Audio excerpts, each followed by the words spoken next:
Hello friends, ரொம்ப சுலபமாக குறைந்த பொருள்ல மணமணக்கும் கொத்தமல்லி சட்னி செய்வது எப்படின்னு பார்க்கலாம் வாங்க.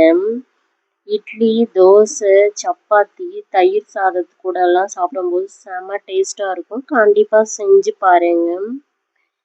இப்போ ஒரு வாணல் எடுத்துட்டு அதில் 1 ஸ்பூன் உளுந்து, 1 ஸ்பூன் கடலை பருப்பு பாருங்க நல்லா செவக்கிற அளவுக்கு வறுத்து விட்டேங்க.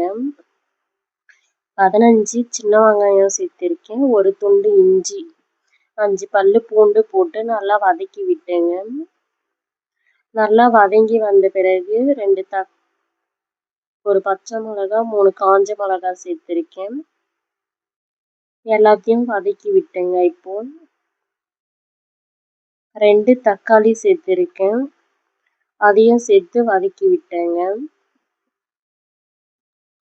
பாருங்க இந்த மாதிரி வதங்கின உடனே கொத்தமல்லி ஒரு கட்டு கழுவி க்ளீன் பண்ணி வச்சிருக்கேன், அதை சேர்த்து ஒரு 10 நிமிஷம் வதக்கணும். ரொம்ப வதக்கக்கூடாது, ஒரு 10 நிமிஷம்.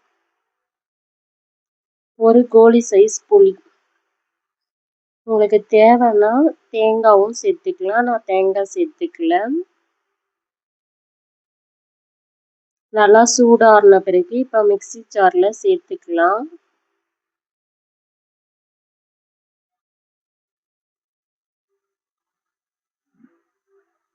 சேர்த்துட்டு தேவையான அளவுக்கு உப்பு போட்டு அரைச்சிட்டு வந்துடலாம். பாருங்க அரைச்சிட்டேன், உங்களுக்கு தேவையான அளவுக்கு தண்ணி ஊற்றி அரைச்சிங்க. இப்போ நார்மலாக தாளிக்கிற மாதிரி தாளிக்கிற கரண்டியில் 1 ஸ்பூன் எண்ணெய், கடுகு, காஞ்ச மிளகாய், பெருங்காயம், கருவேப்பிலை போட்டு தாளித்து ஊற்றிக்கலாம். இந்த ரெசிபி உங்களுக்கு பிடிச்சிருந்தா இந்த வீடியோவுக்கு லைக் பண்ணுங்க, சப்ஸ்கிரைப் பண்ணுங்க, உங்கள் நண்பர்களுக்கு ஷேர் பண்ணுங்க, மறக்காமல் சப்ஸ்கிரைப் பண்ணுங்க.